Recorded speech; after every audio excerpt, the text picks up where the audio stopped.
ri le veng pui te fa na rang khel do na chuan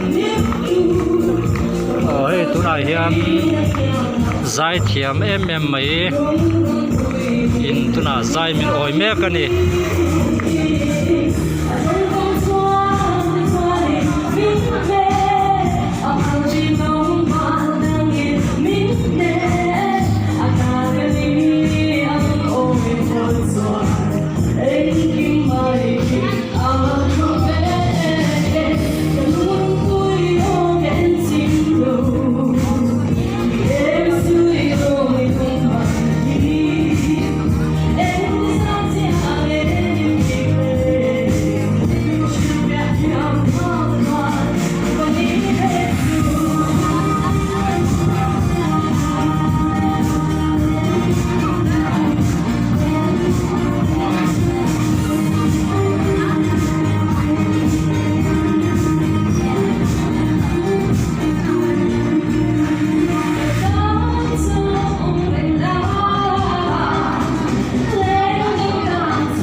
cũng thế vậy là cái chú học bổng chú còn suy đi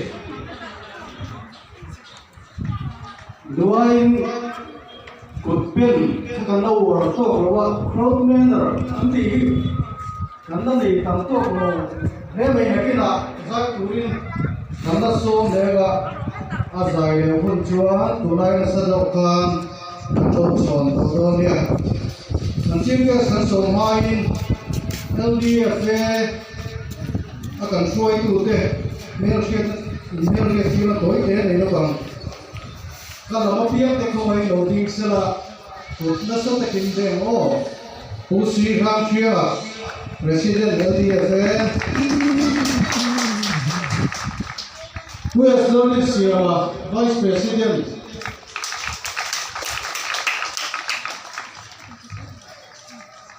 Bu Edwin Lalhulia Liza, Honorary Secretary.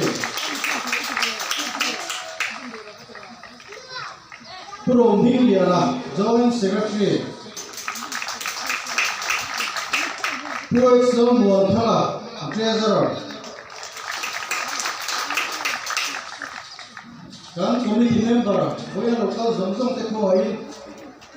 Oh, dan Finance Secretary, Putilal Yansama. Ini komisioner di bawah komite member Zamzam Teknoai dalam 6 bulan lebih lah.